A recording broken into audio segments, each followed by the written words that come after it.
Marwadi university మంచి భవిష్యత్తు కోసం తెలుగు విద్యార్థులు ఇష్టపడే యూనివర్సిటీ. కాల్ 9059052378 9059052379.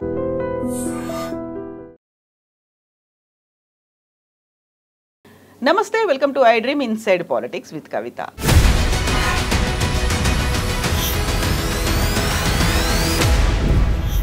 దాదాపు 8 నెలల తర్వాత కేసీఆర్ తెలంగాణ భవన్కి చేరుకున్నారు. విస్తృత స్థాయి సమావేశం జరిగింది.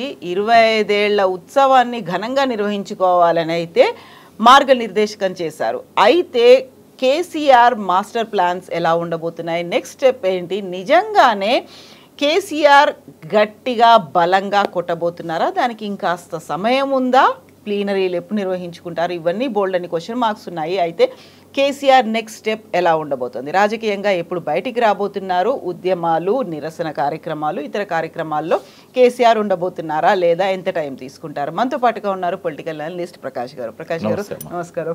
సో మీరు కూడా విస్తృత స్థాయి సమావేశంలో పాల్గొన్నట్టున్నారు. అవుట్కమ్ ఏంటి ఓవరాల్గా అక్కడ? అనేది చాలా ఉత్సాహంగా ఉన్నాడు. రెండవది, ఆయన లోపల ఉన్న కాన్ఫిడెన్స్ చూస్తే ఇంకా మనం ఏం చేయాల్సిన అవసరం లేదు, అంతా ఆయనే చూసుకుంటారు. అసలు ఆయన కూడా ఏం చేయాల్సిన అవసరం లేదు. కాంగ్రెస్ తనకు తానే డిస్మాంటిల్ అవుతున్నది. ఇంకా మనం ఏం చేయాల్సిన అవసరం ఉంటుంది? మన ఉత్సవాలను మనం ఘనంగా చేసుకుందాము, మనం చేసిన పనులను చెప్పుకుందాము, పార్టీని మళ్ళీ క్రింది గ్రామ స్థాయి నుంచి కూడా మెంబర్షిప్ ఇవన్నీ చేయించి కమిటీలు వేసుకొని బలోపేతం అయిదాం. మనం ఏం చేయాల్సిన అవసరం లేదు. వాళ్ళే హామీలు ఇచ్చినలు ఫెయిల్ అయినలు ప్రజలు అర్థం చేసుకుంటున్నారు, ఇంకా అన్నీ మనకు అనుకూలంగానే జరుగుతున్నాయి అని ఒక్కసారి ఎట్లుండే తెలంగాణ, దాన్ని ఎట్లా చేయగలిగినాం, ఎక్కడుండే ఎక్కడికి వచ్చింది, ఒక్కొక్క రంగంలో నిజాం కాలం నుంచి ఎట్లాంటి పరిస్థితులు ఉండేది, సమైక్య రాష్ట్రంలో ఎట్లుండేది, ఈ గత 10 ఏళ్లలో ఎట్లా చేయగలిగినాము, మహా ఉత్సాహాన్ని నింపగలిగాడు. ఒక 2 గంటల సేపు ఏకదాటిగా ఆ పరిస్థితులను కంపేర్ చేస్తూ నక్సలైట్ ఉద్యమము, నక్సలైట్లను ఎట్లా చంపేటోళ్ళు బూడోకు ఎన్కౌంటర్లలో, ఇవాళ అటువంటి సిచ్యువేషన్ ఉన్నదా, వ్యవసాయం సంగతి ఏంది, మన నీళ్ళన్నీ పోతుంటే మనం కళ్ళారబెట్టి చూస్తుండే వాళ్ళం, అడిగితే నక్సలైట్ అని కాల్ చేసే పరిస్థితి. అటువంటి పరిస్థితి నుంచి మనము నెత్తురొలికిన నేల మీద ఇవాళ హరితవనాలను మొలిపించినాం. ఆ పాట స్టాంజా కూడా చెప్పిండు, నెత్తు రోలకంది ఎప్పుడు నేల రాలంది ఎప్పుడు అని చెప్పి ఒక కవి వాడిన పాటలోంచి 2 లైన్లు తీసుకొని, అటువంటి తెలంగాణ నెత్తు రోడంది ఎప్పుడు నేల రాలంది ఎప్పుడు. అయితే అటువంటి పరిస్థితి నుంచి వాళ్ళ మనం ఎంత పీస్ఫుల్ తెలంగాణ క్రియేట్ చేయగలిగాం. బట్ ఇవి పరిపాలన వాళ్ళే కావాల్సిన ఆయుధాలు మనకి ఇస్తున్నారు. ప్రజలంతా కూడా ఇప్పటికే వీళ్ళ ఏ హామీ, ఆ బస్సులు తప్ప, మహిళలకు ఫ్రీ బస్ తప్ప ఏది అమలు కాలేదు, ఏది కూడా సంపూర్ణంగా అమలు చేయలేదు. రుణమాఫీ అన్నాడు, అది సగం కూడా చేయలేదు. రైతు బంధు అసలు ఇస్తూనే లేడు. ఇట్లాంటి అన్ని అంశాల మీద, మహిళలకు పెన్షన్ అన్నాడు, అది ఇవ్వట్లేదు. అన్నీ ఒక్కొక్కటి చెప్పుకుంటూ వచ్చాడు. ఆయన ఈ దాదాపు ఒక 80 ఏళ్ళ తెలంగాణను ఆవిష్కరించాడు. ఓకే. సో అందరి లోపల ఒక కొత్త ఉత్సాహం వచ్చింది. ఆయన ముందు మాట్లాడిన తర్వాత ఒక 28 మందితో మాట్లాడించాడు. మీరున్నారా మాట్లాడిన దాంట్లో? నేను రాసిచ్చాను. ఎవరైనా మాట్లాడవచ్చు అని ఫ్రీ హ్యాండ్ ఇచ్చాడు. మీరు చేతులు ఎత్తండి నేను పిలుస్తా అన్నాడు. బట్ నేను రాసిచ్చాను. ఆ రోజు ఆయన అడిగిన సలహా ఏంటంటే, రజతోత్సవాలను ఏ రకంగా జరుపుకోవాలి సూచనలు ఇవ్వమని అడిగాడు. అయితే మిగతా వాళ్ళందరూ వాళ్ళ లోపల ఉన్న ఆవేదన ఇట్లాంటివన్నీ చెప్పుకుంటూ వచ్చారు, ఏమేం చేయాలి పార్టీని బలోపేతం చేయడానికి. బట్ నేనేం చేశానంటే, రజతోత్సవాల సందర్భంగా ఎట్లాంటి కార్యక్రమాలు చేస్తే బాగుంటుంది అనేది రాసి ఆయనకే ఇచ్చాను.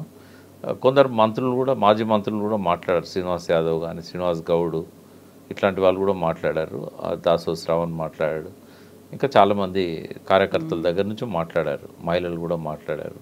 కొంతమందిని ఆయన ప్రత్యేకంగా పిలిచి మాట్లాడిచ్చాడు. బట్ ఏదైనా ఒక మంచి వాతావరణంలోనే జరిగింది. అందరికీ ఒక ఆనందం, ఉత్సాహం వచ్చింది. మళ్ళీ అధికారంలోకి వస్తామనే ఒక విశ్వాసాన్ని ఆయన ఇవ్వగలిగాడు.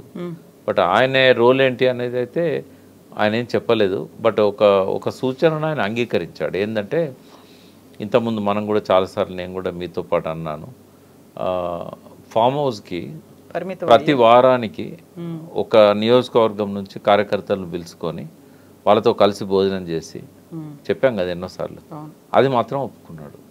400-500 మంది ఒక్కొక్క నియోజకవర్గం నుంచి గ్రామస్థాయి నాయకుల దగ్గర నుంచి కాన్స్టిట్యున్సీ లీడర్ల వరకు. అది శ్రీనివాస్ యాదవ్ ఆ ప్రపోజల్ ఇచ్చాడు. అంటే ఒక 2 సంవత్సరాల్లో అన్ని కాన్స్టిట్యున్సీలు కవర్ అవుతాయి, మనకు 3 సంవత్సరాల తర్వాత కదా ఎలక్షన్ వచ్చేది, అందరు హ్యాపీగా ఉంటారు, అందరిని కలవండి మీరు అని చెప్తే దానికి ఒప్పుకున్నాడు ఆయన. వారానికి ఒక్కరోజే కదా, ఆ ఏర్పాట్లు మేము చేస్తాం, ఫామ్లో భోజనాలు కానీ అన్నీ మీరు తీసుకొని రండి అని చెప్పాడు. అట్లా ఇంకోటి భారీ బహిరంగ సభ ఏప్రిల్ 27కు పెట్టాలి.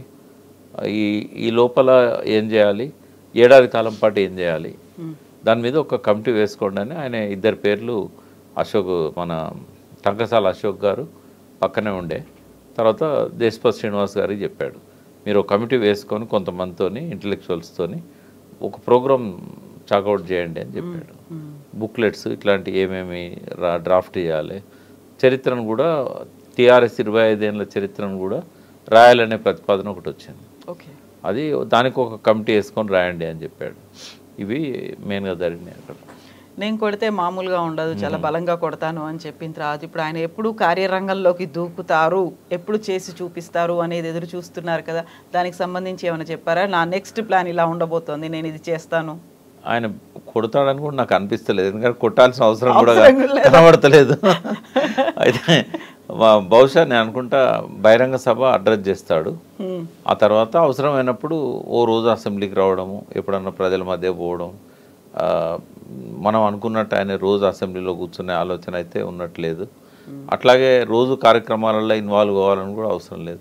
కింద ఉన్న అందరూ యాక్టివ్గా ఉన్నారు, క్యాడర్ అంతా చూసుకుంటుంది. క్యాడర్ ఉన్నది, హరీష్ లాంటి వాళ్ళు ఉన్నారు, కేటీఆర్ ఉన్నాడు, కవిత గారికి కూడా చెప్పాడు జాగృతి తరఫున మీ కార్యక్రమాలను కోఆర్డినేట్ చేసుకోండి జాగ్రత్తగాని. ఆమె చేసేది ఆమె చేస్తూ ఉంటుంది.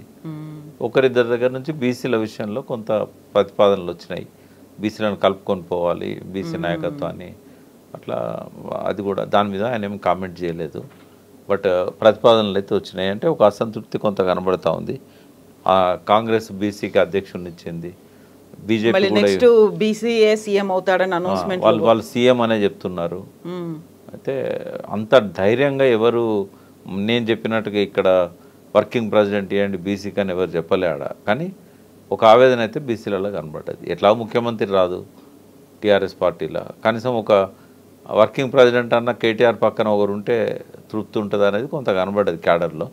బట్ అది చెప్పే ధైర్యం కూడా అక్కడి వరకు లేదు. ఒకరిద్దరు కొద్దిగా గొనిగిళ్ళు బీసీల విషయంలో కొద్దిగా మిగతా పార్టీలు ముందు పోతానే అన్నట్టుగా అది చేశారు. నిజంగా ఒక అసంతృప్తి అనేది అక్కడ కనిపిస్తుందా? ఎందుకంటే కులగణన విషయంలో మాత్రం బాగా కనబడ్డది. కులగణన సరిగా చేయలేదు బీసీలది, మీరు దాని మీద కార్యక్రమాలు రూపొందించాలి తీసుకోవాలని 1-2 సలహాలు వచ్చినాయి. ఒక 2-3 మాట్లాడిన 28 మందిలో బీసీల గురించి.